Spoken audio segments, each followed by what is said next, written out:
I'd like to start off by talking a little bit about what we need to develop a revolutionary approach in the UK. It's a much larger conversation, but for now I'd like to focus on hope, transformation, and courage. There's a saying in the Kurdish freedom movement that the primary role of a revolutionary is to keep the fire burning, both within yourself and with other people. And in many ways, I came to Rojava looking for hope, wanting to see something that would rekindle that fire inside of me. And after a couple of months, I was really frustrated because it wasn't easy. I was in a political culture that I found really foreign. I was confronted, like everywhere in the world, with interpersonal conflict, and I was constantly being pushed out of my comfort zone. So eventually I realized that I had gone wrong because I had come to Rojava wanting to be spoon-fed hope, to kind of consume it. But hope isn't something that anyone else can really hand to us. It's something that we need to work for. It's something that we need to build and nurture and defend so that it's able to survive whatever the world throws at us. I had come to Rojava expecting to collect hope and to gather tools that I could use to transform the social movements in the UK. But instead, I was the one who was transformed. And it made me realize that the most important tool we have is ourselves. It's our ability to hope, to learn, and to fight together. And it's not something we can do alone. Hope is a collective project. We need to be connected to others and draw strength from each other. And even if you're not physically in the same time or place, to feel like you're fighting alongside each other and you're part of a bigger movement. When we're organized, when we know that we're fully committed to each other and to the struggle, and when the movement is integrated into our lives in a holistic way, then we can fight harder and more sustainably and also more joyfully. For me, a lot of burnout I've experienced is when I felt alone, like what I was working on was cut off from a past or a future, and it was just a bit of a dead end, and I was isolated in it. So again, it's a collective project. As much as we build it up in ourselves, we must also help each other build it up. Hope's not like an abstract, fluffy, feel-good concept. By changing what we think we're capable of, we change what we're actually capable of, and we change what possibilities exist in the world. And through this, we can see beyond what we're fighting against and actually imagine the kind of world we want to live in and start building it up. So that comes to transformation. Hope depends on a belief in change, in the potential for transformation and the ability of ourselves and others to learn and to grow. If we want to believe that systems and structures can change, then we need to believe that people can change as well. In the UK, we have a strong analysis of how systems of oppression, such as racism or patriarchy, can influence our mentality and our behaviors. And how we internalize a lot of oppressive mentalities is also something that we're aware of. But something that a lot of us here are working on as well is what the next step is. How do we liberate our minds from these influences? How do we walk the long, hard path of personal transformation? And how do we support other people to do that in a way which balances compassion with also like our ethics and what we believe in? So no one has all the answers to this, but for me it's clear that we need to base our practices in a belief that people can change, and a commitment to really deep and long-term learning processes. So recognizing the importance of learning and transformation for ourselves and for others gives us the patience that we need for the long, hard road that we're walking. It also strengthens our ability to walk alongside those who we disagree with on some issues and to not see the world in a binary of people who agree with me and the people who I'm against, but to see more clearly who we are actually fighting against and who we can walk alongside. So I'm talking about both the learning that comes through lived experience, through learning through your mistakes, through conversations, but also more structured education where we sit down and we learn about history, about ideas, about movements around the world. Because in order to transform ourselves and the world that we live in, we also need to transform the ideas that we're working with as well. So through education, we develop our understanding in our heads, but also in our guts of what we fight for. We're able to build a vision that we can mobilize around and put our energy behind, so we don't just unite in order to fight against something, only to just dissolve whether we win or lose. If we unite to fight for something, we can build movements which are strengthened by success, and movements that can survive failure. and only if you know what you believe in will you have the courage and strength to fight for it. And I think this is really illustrated by the story of the Battle of Kobani about 5 or 6 years ago, which was the moment that a lot of the world started paying attention to what was happening in northeast Syria. So in 2015, as the Islamic State laid siege to the city of Kobani, which was one of the epicenters of the Rojava revolution, revolutionaries from across Kurdistan mobilized to defend the city. And at this point, the Islamic State had defeated and occupied a lot of land in Iraq and Syria, and far larger forces had been defeated by it or had fled in front of it. And nobody expected Rojava's People's Defense Units to hold out against the force of ISIS, but they did. And they held out for months until the US was finally convinced to lend some air support. And from there, the People's Defense Units and the Women's Defense Units were able to claim the first significant defeat against the Islamic State, and it really marked a turning point in the battle against the Caliphate.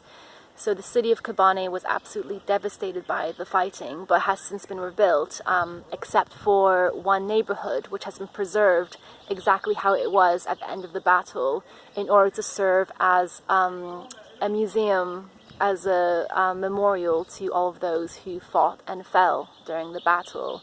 So there's lots of absolutely destroyed, crumbling buildings, walls riddled with bullet holes, and the rooms and the barricades from which the People's Defense Units waged the battle against ISIS are left untouched. So you've got like jackets and scarves hanging up on the walls, you've got dirty frying pans still sitting on makeshift kitchens, and sandbag barricades against the windows. And most of the walls are covered in writing, you know, with pen or kind of scratched in or with chalk. And there's a lot of slogans like "Women, Life and Freedom" and "We will be victorious." And there's also quite extensive quotations of the philosophy of the Kurdish freedom movement. And there's also names of friends who had fallen in battle or who were injured. And it took me a while to realize that like one thing was missing from all of these inscriptions on the walls, and that was any slogans that were hateful or negative. There was no slogans against ISIS. There was no, counts of how many jihadists anyone had killed. It was actually all incredibly sort of like positive and hopeful.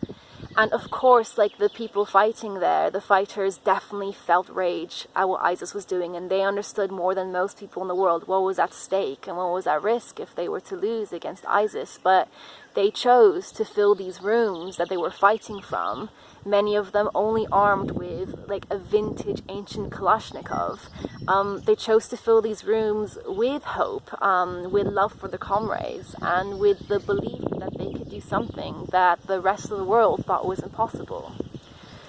And so this brings us to courage, because it's in knowing what you're fighting for and believing that it's possible that gives us the strength to keep on fighting.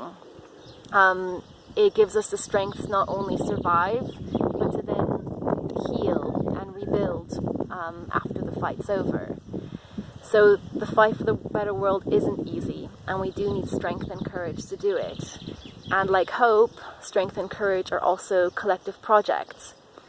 In the UK, even those of us who try to live and work collectively are often quite limited by the individualism which shapes our society, and this cuts us off from the collective care and support that nourishes us. It cuts us off from the energy that allows us to fight and to push ourselves and each other. And in order to build a revolutionary approach to political organising in the UK, we need to build up this collective strength and courage, and to commit to being the best we can be, not for ourselves but for each other. So this means catching each other when we stumble, but also pushing each other forward when we lose motivation. In some ways, I found it easier to be brave and strong in Rojava, because you know that you're part of something huge, and you know that the work that you do matters. You have a real sense of mutual risk and mutual gain, and you know that all of your successes and failures will be collective. In the UK, our experiences as individuals often take front and center. We ask ourselves, if I give my time, my energy, my hope, my life to this, will it actually mean anything? Will it make a difference? And this is why we need to build political cultures which are based on love and collectivity and transformation, so we can draw strength from them. And we need to build organizations and movements which are long-lasting and rooted in our communities and ambitious in our aims, because that gives us the courage we need to take more risks. So just as you don't become a revolutionary only when a revolution starts taking place, you don't stop being one after it's happened. In Rojava, the movement recognizes that in many ways, the hardest work is yet to come. A revolutionary is someone who never stops struggling for what they believe in, whether they're in liberated territory northeast Syria or in a very different context here in the UK. We can't afford to not fight because we understand how destructive the political and economic systems we live in are in terms of loss of life, destruction of the natural world, and destroying our ability to be human and live a dignified life together. As people who live in a state that survives on the exploitation of the rest of the world, it can be harder to remember this, but we can and we must align ourselves with the people around the world who are fighting for a different kind of world. And this means seeing how we're connected with movements both within the UK and around the world. It means honouring the struggle and the sacrifice of people in different places and times who have given their lives to this fight, and this gives us the strength to continue. And whether it's fighters in Rojava, environmental campaigners in Latin America who've been assassinated, anti-racism activists in the US who've been killed by the police, by the prison system, by fascists, or countless others, we do walk this path alongside them. And remembering those who have fallen in the fight for freedom gives us that strength and courage and reminds us to never stop fighting. So before we conclude, in order to do that, I'd like to invite you to join me in a few moments of silence to remember those who have come before us and to honour the heritage of resistance that we're all part of.